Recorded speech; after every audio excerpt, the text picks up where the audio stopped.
we are animals.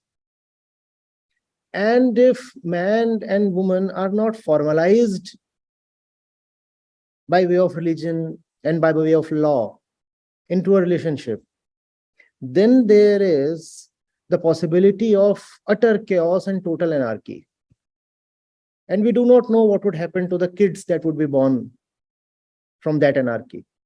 So that's the reason the institution of marriage has existed, prevailed, and to a great extent also succeeded. It has succeeded not because it gives you something spiritual. It has succeeded because we are animals. Let's be clear about that. The person who enters into your life or your house does not come to raise you to divine possibilities. That person comes to you because you do not deserve to lead a single bachelor life. You do not have that kind of internal discipline.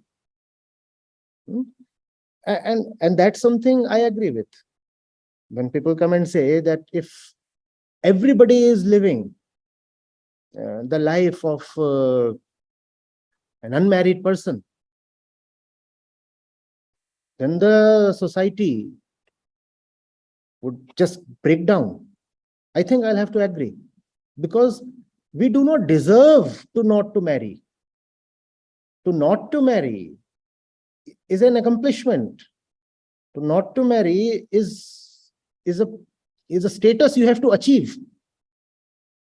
You're not born bachelor, you're born married. Bachelorhood is something that you have to earn and achieve.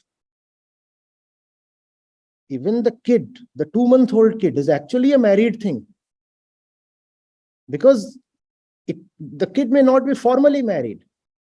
The kid may not have one particular wife, but the kid is lonely and always looking for company. And the kid has the seeds of lustfulness and blind sexuality already embedded in his body. In that sense, the kid is already married, even at the age of 2 months. So one has to then become unmarried through the spiritual process. And that is what the scriptures called as taking your second birth, Dvij, twice born, born again. No, that's not born again. That's actually divorced. What you call as taking your second birth is actually a divorce from the wife that you carry from the mother's womb. What's the name of that wife that we carry from the mother's womb? Prakriti. So we already have a wife. And all the women already have a husband. Just as we bring wives to the world when we are born as twins. We are born as couples. I am born and my wife is born. Who am I? I am Purush, she is Prakriti. Similarly, all women too are born with husbands. The thing is to get divorced. All spirituality then in some way is the art of successful divorce. Can you be rightfully divorced?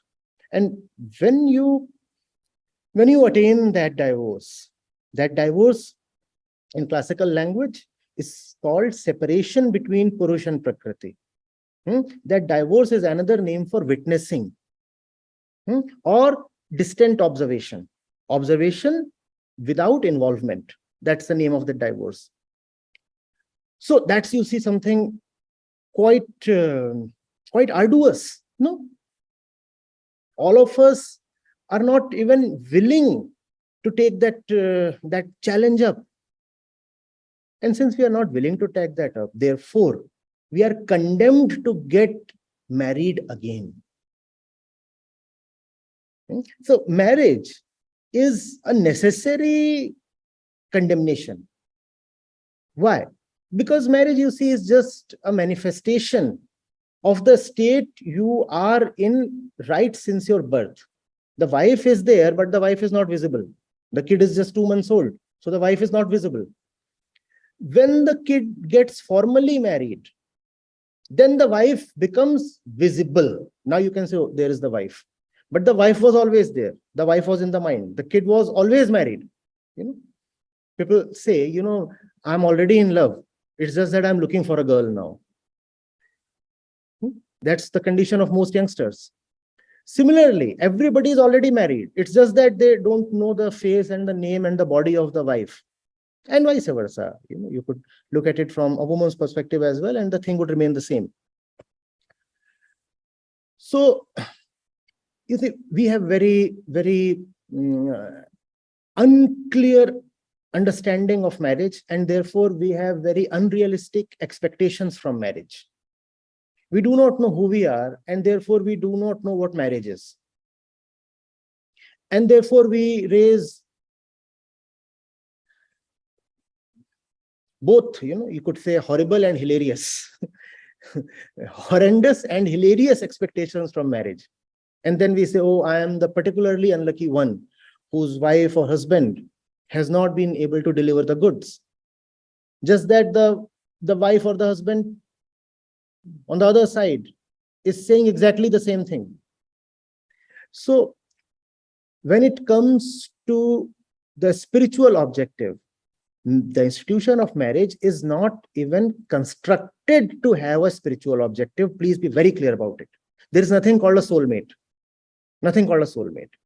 The institution of marriage is a useful one, constructed to give you a body mate. And I'm saying it's useful because if the institution of marriage is not there, then there is indeed a possibility that the animal within us would run amok. Already people are so fond of peeping into their neighbor's house.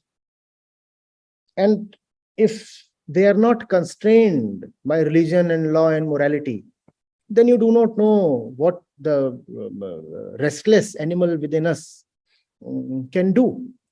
With that understanding now, we will have very tempered and realistic expectations from marriage.